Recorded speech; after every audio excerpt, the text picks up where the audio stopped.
আচ্ছা, ভারত কি তাহলে হোয়াইট ওয়াশ হবে অস্ট্রেলিয়ার কাছে? কি মনে হচ্ছে? অনেকেই আমার কাছে জানতে চেয়েছেন। আসলে হোয়াইট ওয়াশ হবে কি হবে না এটা ক্লিয়ার করে বলা যায় না। তবে একটু আলোচনা করব কি করলে আসলে ভারত হোয়াইট ওয়াশ এড়াতে পারে কিংবা ম্যাচ জয়ের সম্ভাবনা বাড়তে পারে। সেই জিনিসটা বলা যায়, একটু ডিসকাশন করব। আরেকটা ডিসকাশন করব, বাংলাদেশ জিতেছে বাংলাদেশের মাটিতে, অস্ট্রেলিয়া জিতেছে অস্ট্রেলিয়ার মাটিতে, ইন্ডিয়ার নারী দল জিতবে ইন্ডিয়ার মাটিতে। এটা কেন জানেন? পুরো ভিডিওতে আলোচনা করতেছি। সাদাকে সাদা, কালোকে কালো বলিব, সাদাকে কালো, কালোকে সাদা বলিতে পারিব না, আইসক্রিম ব্যতীত কারো পা চাটিতে পারিব না। Hello viewers, it's me Roni bro, welcome to another new video. কথা বলছিলাম শুরুতে যে টপিকটা নিয়ে, সেটা হচ্ছে টিম ইন্ডিয়া কি হোয়াইট ওয়াশ এড়াতে পারবে কিনা। দেখেন, এটা তো ক্লিয়ার কাট করে বলা যায় না যে হোয়াইট ওয়াশ এড়াইয়ে ফেলবে কিংবা হোয়াইট ওয়াশ হবে। তবে কিছু ব্যাপার আছে টিম ইন্ডিয়ার ভিতরে, ভুল গলদ, সেই গলদের মাসুল আসলে টিম ইন্ডিয়া দিচ্ছে। সেটা কেমন? এক, টিম ইন্ডিয়ার স্কোয়াডটা আসলে হয় নাই। এটা হচ্ছে আমার মতামত। যারা টিম ইন্ডিয়ার ম্যানেজমেন্টে আছে তারা অবশ্যই আমার চাইতে অনেক অনেক বেশি, হাজার গুণ বেশি বোঝে। আমিও তো নগণ্য মানুষ, আমি স্বীকার করি ভাই। বাট আমি আমার দৃষ্টিতে পর্যালোচনাটা করতেছি, আমি আমার মতো করে, আমার কাছে যেটা মনে হয়। হইতে পারে তারা ঠিক, আমার চাইতে অনেক বেশি এক্সপিরিয়েন্স ওদের আছে অবশ্যই। তো স্কোয়াডটা আমার কাছে পছন্দ হয়নি। স্কোয়াডের ভিতরে যখন আপনি জাসপ্রীত বুমরাকে রাখবেন না, তখন আপনি একজন অভিজ্ঞ পেস বোলার রাখার দরকার ছিল। সেই পেস বোলার হইতে পারতো মোহাম্মদ শামি। আর আপনারা ইচ্ছা করলে জাসপ্রীত বুমরাকেও রাখতে পারতেন। কিভাবে রাখতে পারতেন? তাকে ওয়েস্ট ইন্ডিজের সাথে যেই টেস্ট সিরিজটা হইল, সেইখানে জাসপ্রীত বুমরা কি মানে না খেলালে কি ইন্ডিয়া জিততো না? কিংবা জাসপ্রীত বুমরার কি অভাব ছিল তখন? একেবারে জাসপ্রীত বুমরাকে লাগবেই লাগবে টিম ইন্ডিয়ার? আমার কাছে মনে হয় না। নর্মাল প্লেয়ার খেললে ওয়েস্ট ইন্ডিজের সাথে জিততো। কিন্তু ভারত কি করলো? ওকে খেলালো টেস্ট ম্যাচ। যার কারণে বেচারা, যেহেতু পেস বোলার, তার রেস্টের প্রয়োজন, ওয়ার্কলোডিং ম্যানেজমেন্টের একটা ব্যাপার আছে, তাকে রেস্ট দিতে হবে, যার কারণে ওকে নিল না। যেহেতু আপনি নেনে নাই, আপনার পরিকল্পনাতে ছিল না। যদি পরিকল্পনাতে থাকতো জাসপ্রীত বুমরা, তাহলে ওয়েস্ট ইন্ডিজ সফরে তাকে খেলাতেন না। যেহেতু ওয়েস্ট ইন্ডিজ সফরে খেলালেন না, যার কারণে সে টিমে নাই অস্ট্রেলিয়ার সাথে। এখন তার পরিবর্তে একজন এক্সপিরিয়েন্স, তার মাপের তো বলার না, অন্তত এক্সপিরিয়েন্স বলার মোহাম্মদ শামি ছিল। শামিকে খেলানো যেত, সেটা করলেন না। ওকে, এখন একাদশ যেটা হয়ে গেছে হয়ে গেছে, সরি স্কোয়াড যেটা হয়ে গেছে হয়ে গেছে। এখন যদি আসি একাদশ নির্বাচনে, আপনারা দেখেন এই পিচটা, জাম্পা কিন্তু 4টা উইকেট পেয়েছে আজকে,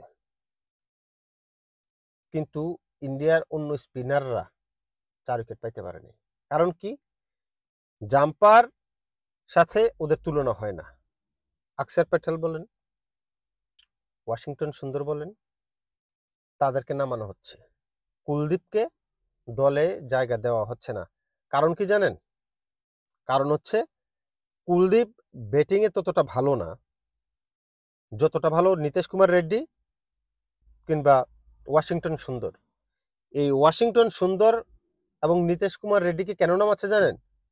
কারণ হচ্ছে ব্যাটিংয়ের ডেপথটা বাড়ানোর জন্য, ব্যাটিং লাইন আপটা লম্বা করার জন্য।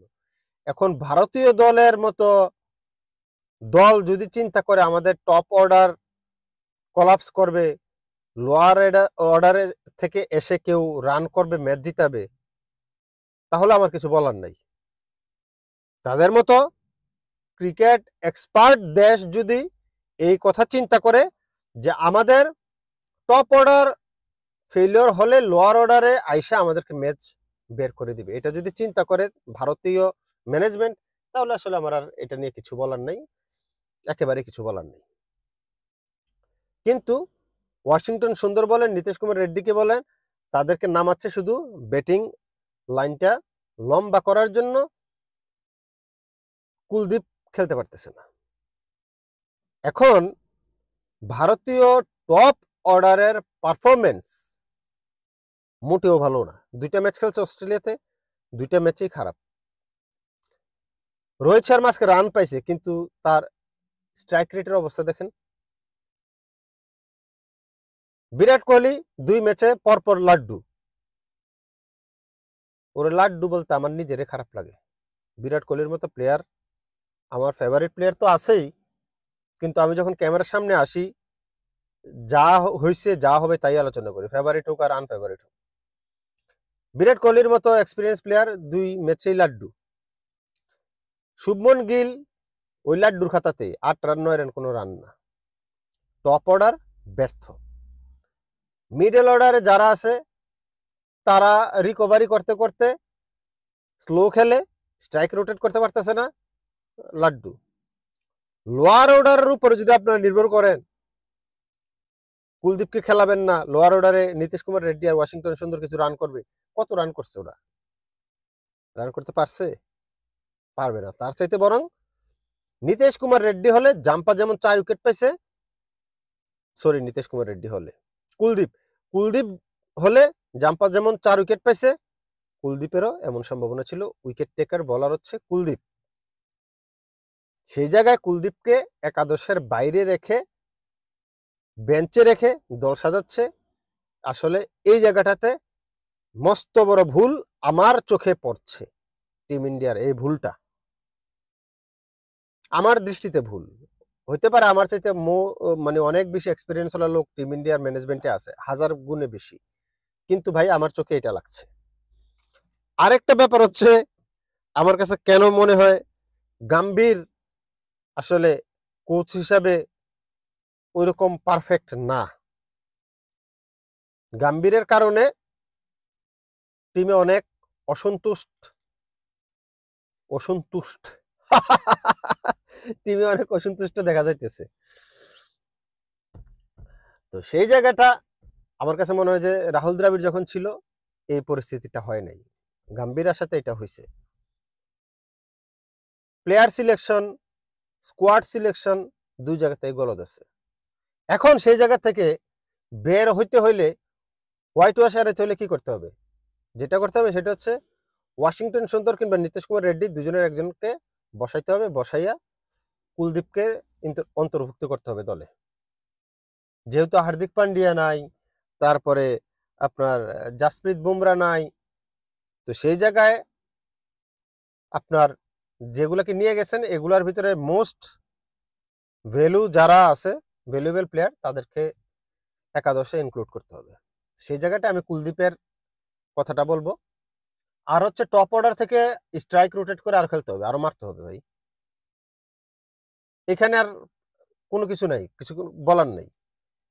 টপ অর্ডারকে জলে উঠতে হবে। সেই সাথে টপ অর্ডার জলে উঠলে মিডল অর্ডারদেরকে সেই জায়গাটা ক্যারি করে ইনিংস লম্বা করতে হবে, শেষ পর্যন্ত নিয়ে যেতে হবে।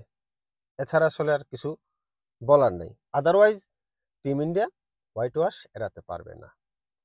তবে সবশেষে বলবো, হোয়াইট ওয়াশ এড়াইতে যদি এগুলা না করে, কুলদীপকে না ঢুকায়, আর ব্যাটিং অর্ডার যদি এরকম থাকে টপ অর্ডারে, তাহলে আসলে হোয়াইট ওয়াশ এড়াইতে পারবে না। সেকেন্ড যে টপিকটা বলছিলাম সেটা হচ্ছে বাংলাদেশ জিতলো, অস্ট্রেলিয়া জিতলো, ইন্ডিয়ার নারী দল জিতবে। হোম কন্ডিশন অ্যাডভান্টেজ সবাই নেয়। বাংলাদেশ কালো পিচ বানাইছে, অস্ট্রেলিয়া ওই রকম পিচ বানাইছে পেস বোলারদের জন্য, ওদের জন্য। তারপরে আবার ইন্ডিয়া স্পিন নির্ভর পিচ বানাইছে, তবে বাংলাদেশের মতো না, বাংলাদেশটা বেশি কালো হয়ে গেছে। তো যারা যেই মাঠে ফেভারিট তারাই জিতছে। বাংলাদেশের মাঠে বাংলাদেশ ফেভারিট ওয়েস্ট ইন্ডিজের তুলনায়, অস্ট্রেলিয়ার মাঠে ইন্ডিয়ার তুলনায় অস্ট্রেলিয়া ফেভারিট, জিতছে। নারী দল ইন্ডিয়ার, ওরা ফেভারিট, ওদের মাঠে ওরাই জিতবে। দেখা যাক হোয়াইট ওয়াশ এড়াতে পারে কিনা।